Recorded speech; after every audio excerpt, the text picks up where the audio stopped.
Do you have a Mark 5 Golf, Mark 6 Golf, Audi A3, Volkswagen Tiguan, or a whole bunch of other turbocharged Volkswagens with a P0299 Underboost full?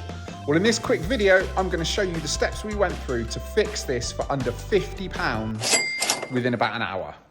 Now, the usual suspect for this fault is the actuator on the turbo. There's a little diaphragm and they split. They just don't work. And it gives you that boost problem because the actuator's not moving the vanes on your variable vane turbo. So we need to get a new actuator. Now, these are readily available online. We went to our friends at Maxpeding rods who sent us out an actuator to fix this fault. Now, when you hear Maxpeding rods, you might think they just do budget coilovers and replacement turbos, but that's not the case. They do a whole host of other car parts as well, whether it be actuators for your turbo, power steering, pumps, headlight switches. Go and take a look, check them out, and you can use the code BARNCLUB22 to get 10% off across the whole site.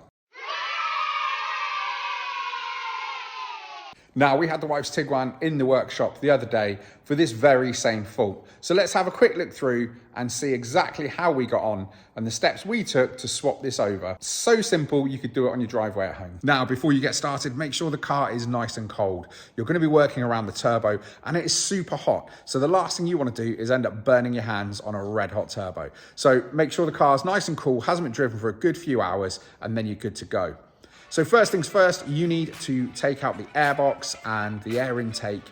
It's really simple, a couple of Allen bolts, a big pair of grips to undo the clamp on the air intake pipe, and that all comes out nice and easily. Then with that done, you've got access to the side of the turbo.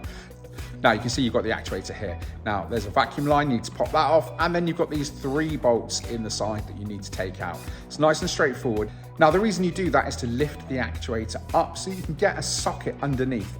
I've watched a lot of videos on YouTube about how to do this, and do you know what? I didn't see any that said to lift using the right size socket to get underneath, but they didn't actually show you how to do it. So with a bit of head scratching, thinking the most logical way, well, if you lift the actuator up, it's going to pull the rod up, and then obviously you've got some more space to get the socket underneath.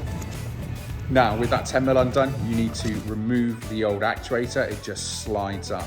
But there's a little nut here. You need to be careful because you need to not disturb that, because you want to make sure that you adjust the nut on the new actuator into the same position as this one. Now, once you've measured your shaft and adjusted your nuts, you're good to stick it back in. Now, you're basically doing the reverse of what we've just done here. So again, drop it down, 10mm nut on the bottom, tighten it up, and then you're basically putting those 3 bolts back in the side, and you're good to go. So it should be a nice straightforward job. Now, this is a fiddly job and you need to stay patient because this is quite a big one. If you start this and don't finish it, you're not going to be able to move the car. So make sure that you're up for doing this. Watch the video a few times, just so that you know exactly what you're doing. And still, if you don't feel confident enough doing it, just take it to a mechanic. Now, hopefully that was a really quick and easy video to help you fix that P0299 problem and also save yourself 10% with Maxpeding rods using the discount code BARNCLUB22. Now, look, I know this is a quick one. If you like it, give it a thumbs up. Let me know your comments down below if you've given this job a go, and I will see you on the next one.